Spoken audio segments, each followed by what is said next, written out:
Every month நம்மளால 10,000 invest பண்ண முடிஞ்சுன்னா எப்போ நம்ம crorepati ஆகலான்னு இந்த வீடியோவில் பார்க்கலாம். Using stock market. இந்த வீடியோவில் என்னோட இன்வெஸ்ட்மெண்ட் எக்ஸ்பீரியன்ஸ்லேருந்து உங்ககிட்ட எப்படி அந்த crore மணியை வந்துட்டு இன்வெஸ்ட்மெண்ட் மூலயமா ரீச் பண்ணலாம் அப்படின்னு நான் க்ளீனாக எக்ஸ்பிளைன் பண்ணுறேன். பட் அதுக்கு முன்னாடி ஒரு 2 விஷயம் உங்களுக்கு கண்டிப்பாக தெரிஞ்சாகணும். ஒன்று ட்ரேடிங்க்கும் இன்வெஸ்ட்மெண்ட்டுக்கும் உள்ள டிஃப்ரென்ஸ், இன்னொன்று ஷார்ட் டேர்ம் இன்வெஸ்டிங்க்கும் லாங் டேர்ம் இன்வெஸ்டிங்க்கும் உள்ள டிஃப்ரென்ஸ். ஏன்னா என்கிட்ட நிறைய சின்ன பசங்க ப்ரோ நீ எப்போ ப்ரோ ட்ரேடிங் ரிலேட்டடாக வீடியோ போட போகிறீங்க, எப்போ ட்ரேடிங் டுட்டோரியல்லாம் நீங்கள் சொல்லித்தர போகிறீங்க, நான் எப்போ எனக்கு ட்ரேடிங் தெரியும்னு சொன்னேன். ஸோ நிறைய பேருக்கு ட்ரேடிங்க்கும் இன்வெஸ்ட்மெண்ட்டுக்கும் உள்ள டிஃப்ரென்ஸ் தெரியல. ட்ரேடிங்னா வந்துட்டு நம்ம ஸ்டாக் மார்க்கெட்டில் நம்ம மணியை போடுறோம்னா ரொம்ப ஷார்ட் பீரியடில், ஒரு நாளில், 2 நாளில், 1 வீக்கில் அதை பை பண்ணி செல் பண்ணி ஒரு ப்ராஃபிட்டை எக்ஸ்பெக்ட் பண்ணி செல் பண்ணுறோன்னா அதுக்கு பேர் தான் ட்ரேடிங் சொல்லுவோம். அதுக்கு நிறைய டெக்னிக்கல் அனாலிசிஸ் வேணும். எந்த ஸ்டாக்ல எப்போ ஆப்பர்ச்சுனிட்டி கிடைக்குது, இந்த மாதிரி நிறைய ரீசர்ச் பண்ண வேண்டியது இருக்கும். பட் உங்களை மாதிரி என்ன மாதிரி ஒரு காமன் பீப்புளுக்கு இதுக்கெல்லாம் டைம் கிடையாது. ஸோ அதனால் நான் எதை ப்ரிஃபர் பண்ணுறேன்னா, நான் வேறு வழியில் மணி ஏர்ன் பண்ணிக்கிறேன். ஸ்டாக் மார்க்கெட்டை யூஸ் பண்ணி என்னோட மணியை க்ரோ பண்ணிக்கிறேன். எப்படின்னா இன்வெஸ்ட்மெண்ட் மூலயமா ஒரு 3 இயர்ஸோ 5 இயர்ஸோ மணியை ஹோல்ட் பண்ணி அந்த வேல்யூ வந்துட்டு மேலே போனோடனே அதுக்கப்புறமா செல் பண்ணுறதுக்கு பேர் தான் இன்வெஸ்ட்மெண்ட்னு சொல்லுவோம், ஒரு லாங் பீரியட். ஸோ இந்த ரெண்டோட டிஃப்ரென்ஸ் உங்களுக்கு புரிஞ்சிருக்குன்னு நினைக்கிறேன். ட்ரேடிங்கில் ஸ்டாக் மார்க்கெட்டில் தான் மணியே மேக் பண்ணுவோம், இன்வெஸ்ட்மெண்ட்டில் வேற எங்கேயோ மணி மேக் பண்ணி ஸ்டாக் மார்க்கெட்டில் அதை க்ரோ பண்ணுவோம். ஸோ நீங்கள் ரெண்டாவது ஆப்ஷனை சூஸ் பண்ணீங்கன்னா அந்த 10,000 இன்வெஸ்ட் பண்ணி 1 crore எப்படி ரீச் பண்ணுறதுன்னு பார்க்கலாம். ஃபர்ஸ்ட் ஆப்ஷனை சூஸ் பண்ணுறீங்கன்னா அதுக்கு நிறைய சேனல்ஸ் இருக்குது, அங்கே செக் பண்ணி பாருங்கள். Next short term investment, long term இன்வெஸ்ட்மெண்ட்னா என்னன்னு பார்க்கலாம். இதுக்கு ஒரு கிளியர் டெஃபினிஷன் கிடையாது. நம்ம ஷார்ட் டேர்ம் இன்வெஸ்ட்மெண்ட் வந்துட்டு 1 இயர் 2 இயர் 3 இயர்னு செட் பண்ணோம்னா அதுதான் short term investment. Long term investment 5 year 10 year 15 year 20 இயர்னு நம்ம செட் பண்ணுறது தான் அது லாங் டேர்ம் இன்வெஸ்ட்மெண்ட். ஸோ இந்த சேனலில் நம்மளும் ஃபோக்கஸ் பண்ணுறது என்னன்னா long term investment. At least 1 to 2 இயர்ஸ்க்கு மேலே நம்மளால் மணியை ஹோல்ட் பண்ண முடிஞ்சால் மட்டும் என்னென்ன பண்ணலாம் அப்படிங்கிறத டிஸ்கஸ் பண்ணுறதுக்கு தான் நான் இருக்கேன். ஏன்னா என்னோட ஒர்க் வந்துட்டு ஸ்டாக் மார்க்கெட்டில் எவ்ரிடே உட்காந்து அதை செக் பண்ணிட்டு இருக்கிறது கிடையாது. நான் வேற ஒரு ரூட்டில் மணி ஏர்ன் பண்ண போகிறேன். ஸ்டாக் மார்க்கெட்டை யூஸ் பண்ணி என்னோட மணியை க்ரோ பண்ண போகிறேன். ஃபர்ஸ்ட் எதுக்காக நம்ம ஸ்டாக் மார்க்கெட்டை யூஸ் பண்ணி மணியை க்ரோ பண்ணணும்? That's a very good question. Grow பண்ணாமல் நம்மளோட அக்கௌண்ட்லேயே நம்ம மணியை ஹோல்ட் பண்ணி வச்சுருந்தோம்னா இன்ஃப்ளேஷன்னால நம்மளோட மணியோட வேல்யூ கம்மியாயிட்டே வரும் எவ்ரி சிங்கிள் இயர். இந்த இன்ஃப்ளேஷன் ரேட் வந்துட்டு ஆவரேஜாக 5 to 7% இருக்கும். ஸோ இந்த வருஷம் நம்மக்கிட்ட ஒரு 50,000 இருந்துச்சுன்னா அந்த 50,000 வச்சு ஒரு 50,000 மதிப்புள்ள ஒரு பொருளை வாங்குறோம்னு வச்சுக்கோங்க. நெக்ஸ்ட் இயர் அதே பொருளை 53,000 இருந்தால் தான் நம்மளால வாங்க முடியும். இதை தான் இன்ஃப்ளேஷன் சொல்றாங்க. ஸோ இந்த 6 to 7% நம்ம பீட் பண்ணணும். அப்போ இந்த வருஷம் நம்மளோட 50,000 அடுத்த வருஷம் 53,000 அதை மாற்றினா மட்டும்தான் இன்ஃப்ளேஷனே பீட் பண்ண முடியும். மீனிங் நம்மளோட மணியோட வேல்யூயை ஹோல்ட் பண்ண முடியும். நம்ம கூட்ட கூட வேணாம், 6% இன்க்ரீஸ் ஆனால் தான் நம்ம மணி அந்த கரெக்டான வேல்யூலேயே இருக்கும். ஓகே, இப்போ நம்ம 6 to 7% இன்ஃப்ளேஷனை பீட் பண்ணி ஆகணும். நம்ம மணியை சேஃப் கார்ட் பண்ணணும், நம்ம மணியை க்ரோவும் பண்ணணும். எப்படி பண்ணலான்னு யோசிக்கிறப்ப ஒரு 2 கான்செப்ட் நமக்கு கண்டிப்பாக தெரியணும். First concept the rule of 72. இந்த ரூல் ஆஃப் 72 படி நம்மளோட மணியை டபுள் ஆக்கணும்னா அதுக்கு எவ்வளோ வருஷம் ஆகும் அப்படிங்கிறத ஈஸியாக கால்குலேட் பண்ணிடலாம். இது எப்படி கால்குலேட் பண்ணலாம்னா, லெட்ஸ் சே நான் ஒரு 10,000 ஏதோ ஒரு அசெட்டில் இன்வெஸ்ட் பண்ணுறேன்னு வச்சுக்கோங்க. அந்த அசெட் வந்துட்டு எனக்கு ஒரு 5% ரிட்டர்ன் கொடுக்குது அப்படின்னா 72 டிவைடட் பை 5ன்னு போட்டோம்னா ஆன்சர் என்ன வருதோ அந்த நம்பர் ஆஃப் இயர்ஸில் நம்ம மணியை வந்துட்டு டபுள் பண்ணலாம் அப்படின்னு அர்த்தம்.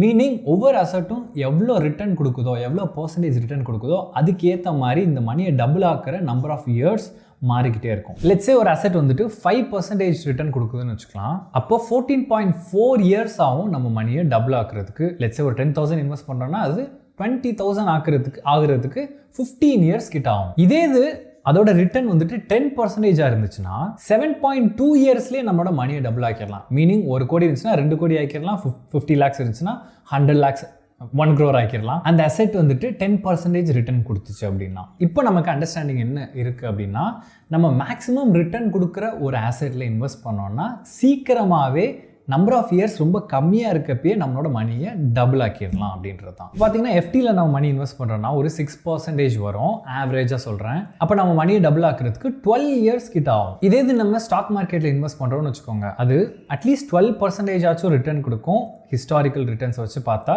எவ்ரி இயர் 12% கொடுக்கும்னு சொல்ல முடியாது. பார்த்தீங்கன்னா லாஸ்ட் இயரில் மைனஸ் ரிட்டர்ன் வந்துச்சு.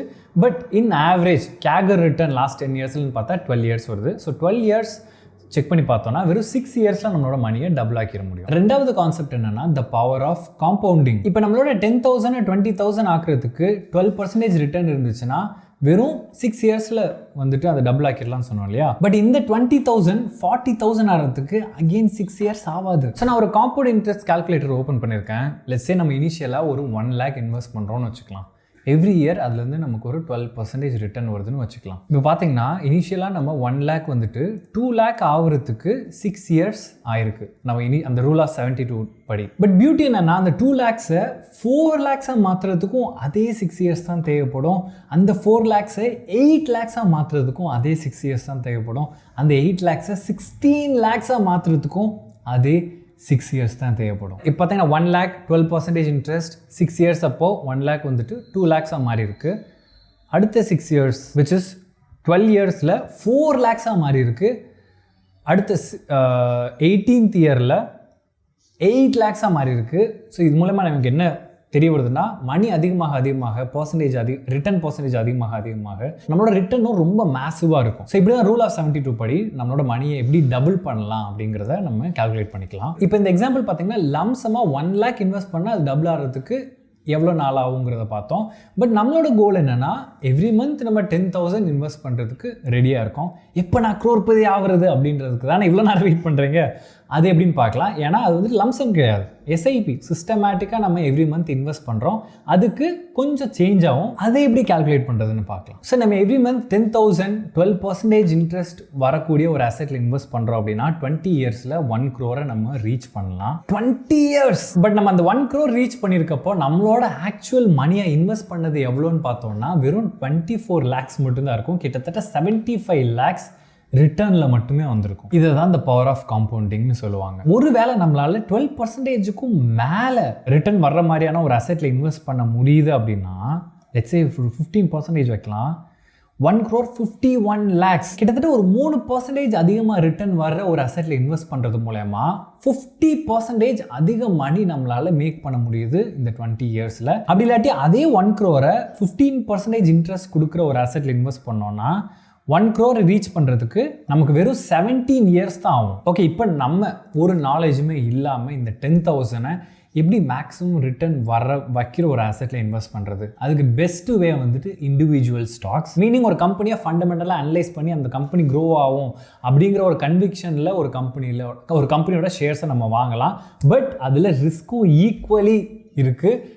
அந்த கம்பெனி வந்து க்ரோ தான் ஆக போகுதுங்கிறத யாராலையும் ப்ரெடிக்ட் பண்ண முடியாது. ஸோ நம்மளால கரெக்டான ரிட்டர்னையும் எக்ஸ்பெக்ட் பண்ண முடியாது. ஸோ அது வந்துட்டு ஒரு டஃப்பான ஜாப். அதை விட்டுறலாம். ரிஸ்க் ரொம்பவும் அதிகமாகவும் இருக்கக்கூடாது, ரிட்டர்னும் ஒரு 12%க்கு மேலே கொடுக்குற மாதிரி இருந்துச்சுன்னா எதுன்னு பார்த்தோம்னா இண்டெக்ஸ் ஃபண்ட் மூலமாக இன்வெஸ்ட் பண்ணலாம். நிஃப்டி 50யோட 10 year CAGR எவ்வளோன்னு பார்க்கலாம். அதுக்கு நிஃப்டி 50னா இந்தியாவில் உள்ள டாப் 50 கம்பெனிஸை சேர்த்து ஒரு ஃபண்டாக வச்சுருந்தாங்கன்னா அதுக்கு பேர் தான் நிஃப்டி 50 இண்டெக்ஸ் ஃபண்டுன்னு சொல்லுவோம். லாஸ்ட் 10 இயர்ஸில் நிஃப்டி 50யோட CAGR மீனிங் லாஸ்ட் 10 இயர்ஸில் ஆவரேஜ் ரிட்டர்னாக எவ்வளோ கொடுத்துருக்குன்னு பார்த்தா 12% கொடுத்துருக்கு. பட் எனக்கு என்னன்னா ஆஸ் அ இன்வெஸ்டராக இந்த 12% தாண்டி எங்கேயாச்சும் நான் இன்வெஸ்ட் பண்ண முடியுமா அப்படின்னு பார்க்குறப்ப தான் யூஎஸ் ஸ்டாக் மார்க்கெட் உள்ளே வருது. இங்கே எப்படி நிஃப்டி 50 சென்செக்ஸில் இருக்கோ அதே மாதிரி யூஎஸில் S&P 500 NASDAQ 100ன்னு டாப் 500 கம்பெனிஸ் S&P 500ன்னு சொல்லுவோம். டாப் 100 கம்பெனிஸை NASDAQ 100ன்னு சொல்லுவோம். ஸோ இதோட ரிட்டர்ன்ஸ்லாம் என்னன்னு தெரிஞ்சுக்கலாம். ஸோ இந்த லாஸ்ட் 10 இயர்ஸில் S&P 500 வந்துட்டு 14.5% வந்துட்டு ரிட்டர்ன் கொடுத்துருக்கு ஆவரேஜா, which is 2.5% more than Nifty 50. Let's say every month 10,000 நம்ம S&P 500ல இன்வெஸ்ட் பண்றோம் அப்படின்னா 1 crore earn பண்றதுக்கு 20 இயர்ஸ் ஆகாது, 18 இயர்ஸ் தான் ஆகுது. ஓகே, இப்போ NASDAQ 100ல இன்வெஸ்ட் பண்ணோம்னா என்ன ஆகும்னு பார்க்கலாம். இந்த last 10 years NASDAQ 100 index has generated an absolute return of 702%, which is CAGR of 21.76% NASDAQ 100 return கொடுத்துருக்கு. இது அப்படியே நம்ம இங்கே இன்க்ளூட் பண்ணி பார்க்கலாம். 21 கூட வச்சுக்கலாம், ஏன் 20 கூட வச்சுக்கலாம். எப்போ 1 crore ஆகுதுன்னு பார்க்கலாம். நம்ம எவ்ரி மந்த் 10,000 இன்வெஸ்ட் பண்ணி 20% ஒரு அசெட்லேருந்து ரிட்டர்ன் வருது அப்படின்னா எவ்வளோ நாளில் நம்மளால் 1 crore ரீச் பண்ண முடியும்? இப்போ பார்த்தீங்கன்னா 18 இயர்ஸ் சொன்னேன் இல்லையா, அதே 18 இயர்ஸில் 2 crores ரீச் பண்ணியிருக்கோம். நம்ம 1 crore ரீச் பண்ணுறது எப்போ ரீச் பண்ணுறோன்னு பார்க்கலாம். ஸோ 14 to 15 இயர்ஸ், ஒரு 14.5 இயர்ஸ்லேயே நம்மளால் 1 crore ரீச் பண்ண முடியும் எவ்ரி மந்த் 10,000 இன்வெஸ்ட் பண்ணால். பட் வெயிட், இப்போ இந்த நிஃப்டி 50 12% ரிட்டர்ன் கொடுத்தது, யூஎஸ் மார்க்கெட்டில் உள்ள S&P 500 15% ரிட்டர்ன் கொடுத்தது, NASDAQ 100 21% ரிட்டர்ன் கொடுத்தது, இது எல்லாமே லாஸ்ட் 10 இயர்ஸில் நடந்தது. நெக்ஸ்ட் 10 இயர்ஸில் இதுதான் நடக்க போகுதுன்னு யாருனாலையும் சொல்ல முடியாது. பட் இதை இவ்வளோ நாள் இந்த ரிட்டர்ன் கொடுத்துருக்குன்னா இதே ரிட்டர்ன் கொடுக்கறதுக்கு சான்சஸ் இருக்குது. அதை பேஸ் பண்ணி பார்த்தா யூஎஸ் மார்க்கெட்டில் யூஎஸ் இண்டெக்ஸஸில் இன்வெஸ்ட் பண்ணால் நம்மளால் அதிக ரிட்டர்ன் எக்ஸ்பெக்ட் பண்ணலாம். இப்போ இருக்க டவுட் என்னன்னா, நான் S&P 500ல இன்வெஸ்ட் பண்ணவா NASDAQ 100ல இன்வெஸ்ட் பண்ணுவான்னு? அதுக்கு நான் ஒரு சின்ன எக்ஸ்ப்ளனேஷன் கொடுக்குறேன், அதுக்கப்புறம் நீங்களே டிசைட் பண்ணிக்கலாம். அதுக்கு முன்னாடி நான் பர்சனலாக IND மணி யூஸ் பண்ணி தான் US ஸ்டாக்ஸில் இன்வெஸ்ட் பண்ணுவேன். எதுக்குன்னா IND மணியில் வெறும் டாக்ஸ்க்கு மட்டும் தான் நான் மணி பே பண்ணுவேன், எந்த ஒரு டிரான்சாக்ஷன் ஃபீயும் அவங்க சார்ஜ் பண்ணுறது இல்லை. ப்ளஸ் IND மணியில் அக்கௌண்ட் ஓப்பன் பண்ணுறதுக்கும் 0 ஃபீ, எந்த ஒரு பையிங் அண்ட் செல்லிங் ஃபீயும் கிடையாது, வெறும் கம்மியான வித்ட்ராயல் சார்ஜஸ் தான், எந்த ஒரு பேப்பர் ஒர்க்கும் கிடையாது, completely digital account opening system. வெறும் 500லேருந்து நம்மளோட SIP-யை ஸ்டார்ட் பண்ணிக்க முடியும் த்ரூ IND மணி. லாஸ்ட் 1.5 இயர்ஸாக என்னோட பர்சனலாக மோர் தென் 20 lakhs IND மணி யூஸ் பண்ணி நான் US ஸ்டாக் மார்க்கெட்டில் இன்வெஸ்ட் பண்ணியிருக்கேன். அதனால உங்களுக்கும் அதை ரெக்கமெண்ட் பண்ணுவேன். டிஸ்கிரிப்ஷன் லிங்க் பண்ணுறேன், நீங்கள் டவுன்லோட் பண்ணிக்கலாம். ப்ளஸ் உங்களுக்கு up to 1000 rupees worth of Apple ஸ்டாக்ஸும் ஃப்ரீயாக கிடைக்கும். ஓகே, இப்போ NASDAQ 100ல இன்வெஸ்ட் பண்ணுறதா S&P 500ல இன்வெஸ்ட் பண்ணுறதா? S&P 500னா யூஎஸில் உள்ள டாப் 500 கம்பெனிஸ். ஒவ்வொரு டைமும் இதில் மணி இன்வெஸ்ட் பண்ணுறப்போ நம்மளோட மணி வந்துட்டு அந்த 500 கம்பெனிஸ் அந்த இண்டெக்ஸில் உள்ள வெயிட்டேஜ்க்கு ஏற்ற மாதிரி நம்ம மணி வந்துட்டு ஸ்ப்ளிட் ஆகி அந்த ஷேர்ஸ்லாம் வாங்குற மாதிரி இருக்கும். பட் NASDAQ 100ல வெறும் 100 கம்பெனிஸில் மட்டும்தான் நம்ம மணி ஸ்ப்ளிட் ஆகும். ஸோ அப்போ என்ன ஆகும் அப்படின்னா, மார்க்கெட் வந்துட்டு வாலடைலாக இருக்கப்போ S&P 500 கம்மியான வாலட்டிலிட்டியை கிரியேட் பண்ணும். ஏன்னா நம்ம மணி ரொம்ப ப்ராட் வெரைட்டி ஆஃப் கம்பெனிஸ்க்கு போகிறதுனால. பட் NASDAQ 100 ரொம்ப கம்மியான கம்பெனிஸ் தான் இருக்குது. ப்ளஸ் டாப் 100 கம்பெனிஸ்ன்றப்போ மோஸ்ட் கம்பெனிஸ் டெக் ரிலேட்டடாக தான் இருக்கும். டெக் கம்பெனிஸ்லாம் ரொம்ப வாலட்டிலிட்டி அதிகமாக இருக்கும். அப்படி இருக்கப்போ மார்க்கெட் கிராஷ் அப்போ NASDAQ 100 ரொம்ப அதிகமாக கிராஷ் ஆகும், S&P 500 அவ்வளோவா கிராஷ் ஆகாது. இப்போயே நீங்கள் பார்த்தீங்கன்னா S&P 500 இப்போ லாஸ்ட் 5 இயர்ஸ் பார்த்தீங்கன்னா இப்போ வந்துட்டு மார்க்கெட் ரொம்ப டவுனாக இருக்கிறதுனால எவ்வளோ கம்மியாக இருக்குதுன்னு பாருங்கள். வெறும் 16% தான் இப்போ டவுனில் இருக்குது. இதே இது NASDAQ 100 வந்துட்டு ப்ரீவியஸ் ஹைலேருந்து 28% டவுனில் இருக்குது. ஸோ அதனால தான் NASDAQ 100க்கு வாலட்டிலிட்டி ரொம்ப அதிகம்னு சொல்கிறேன். இப்போ நீங்கள் தான் சூஸ் பண்ணணும் உங்களால் எவ்வளோ ரிஸ்க் எடுக்க முடியுன்றதை யோசிச்சு. இல்லை என்னால் அவ்வளோ ரிஸ்க் எடுக்க முடியாது, என்னோட போர்ட்ஃபோலியோட வேல்யூ கம்மியாகிறதெல்லாம் என்னால் பார்க்க முடியாது, எனக்கு கஷ்டமாக இருக்கும்னு நினச்சிங்கன்னா S&P 500 சேஃபாக இருக்கும். 15% எக்ஸ்பெக்டட் ரிட்டர்ன் இருக்கும். அது NASDAQ 100ல இன்வெஸ்ட் பண்ணோன்னா வாலட்டிலிட்டி ரொம்ப அதிகமாக இருக்கும், அதுக்கேற்ற ரிட்டர்னும் ரொம்ப அதிகமாக இருக்கும், ரிஸ்க்கும் அதிகமாக இருக்கும். நான் பர்சனலாக NASDAQ 100 தான் சூஸ் பண்ணுறேன். இப்போ இந்த S&P 500லையும் NASDAQ 100லையும் டேரெக்டாக நம்ம மணி இன்வெஸ்ட் பண்ணிட முடியாது. இப்போ எப்படி இந்தியன் ஸ்டாக் மார்க்கெட்டில் Nifty 50னா அதை இண்டெக்ஸ் ஃபண்டாக கன்வெர்ட் பண்ணி அந்த ஃபண்டில் நம்ம இன்வெஸ்ட் பண்ணுறோம் இல்லையா? இல்லாட்டி Nifty பேஸ்ன்னு Nifty 50யோட ETF இருக்கும், அதில் இன்வெஸ்ட் பண்ணுறோம். அதே மாதிரி இங்கேயும் இந்த NASDAQ 100லையும் S&P 500ஓட ETF IND மணியில் இருக்கும். For example NASDAQ 100ஓட ETF equivalent ETF என்னன்னா QQQன்னு இருக்கும், அதில் தான் நான் இன்வெஸ்ட் பண்ணுறேன். Invesco QQQ Trust Series 1 எக்ஸாக்டாக இதில் தான் நான் என்னோட மணி இன்வெஸ்ட் பண்ணுறேன். இது வந்து NASDAQ 100 ட்ராக் பண்ணோம். இதில் அதிகமான டெக் மெகா கம்பெனிஸும் இருக்குது. ஏன்னா அங்கே US மார்க்கெட்டில் போய் இன்வெஸ்ட் பண்ணணுன்றதுக்கான என்னோட ஒரே ரீசனே டெக் கம்பெனிஸில் இன்வெஸ்ட் பண்ணோம். ஏன்னா இந்த Amazon, மைக்ரோசாஃப்ட், ஆப்பிள் அதெல்லாம் இங்கேருந்து இன்வெஸ்ட் பண்ண முடியல. அதெல்லாம் எவ்ரிடே யூஸ் பண்ணுற ப்ராடக்ட்ஸ், அதில் வந்துட்டு இன்வெஸ்ட் பண்ணுன்றதுனால தான் நான் வந்துட்டு இந்த NASDAQ 100 அதை ட்ராக் பண்ணுற QQQவில் இன்வெஸ்ட் பண்ணுறேன்.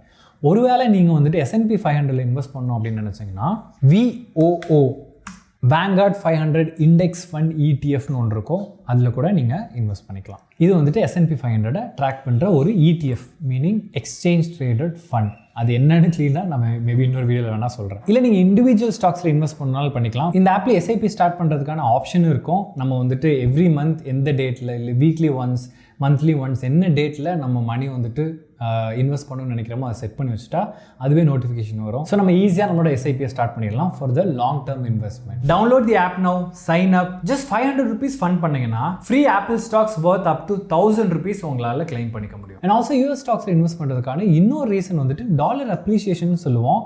அதாவது $1 கொஞ்சம் நாளைக்கு முன்னாடிலாம் 60-70 தான் இருந்துச்சு, இப்போ 81 to 85 ரேஞ்சில் இருக்குது. நாளைக்கு அதோட கூடுறதுக்கும் வாய்ப்பு இருக்குது. ஸோ இந்த மாதிரி லாங் டைம் இன்வெஸ்ட் பண்ணுறப்போ அங்கே இருக்க மணியை ஒரு 10 இயர்ஸ்க்கு அப்புறம் நம்ம எடுக்கிறோன்னா இந்தியன் ருப்பியில் தான் எடுப்போம். ஸோ நம்மளோட ரிட்டர்னும் இன்னும் அதிகமாக இருக்கும். தேங்க்யூ ஸோ மச் ஃபார் வாட்சிங். இந்த வீடியோ உங்களுக்கு ஹெல்ப்ஃபுல்லாக இருந்திருக்குன்னு நினைக்கிறேன். உங்களுக்கு ஏதாச்சும் டவுட் இருந்துச்சுன்னா காமெண்ட் செக்ஷனில் மென்ஷன் பண்ணுங்கள். அதுக்கு செப்பரேட் வீடியோ, மேபி ஒரு காமெண்ட்டுக்கும் அதுக்கான லைக்ஸ் வந்து நிறைய இருக்குன்னா அது ரிலேட்டடான வீடியோ அதிகமாக தேவைப்படுதுன்னு அர்த்தம். அதை வச்சு நான் ஒரு செப்பரேட் வீடியோ கூட போஸ்ட் பண்ணுறேன். நம்ம நெக்ஸ்ட் டைம் பார்க்கலாம். See you. We have very limited time. Rahul.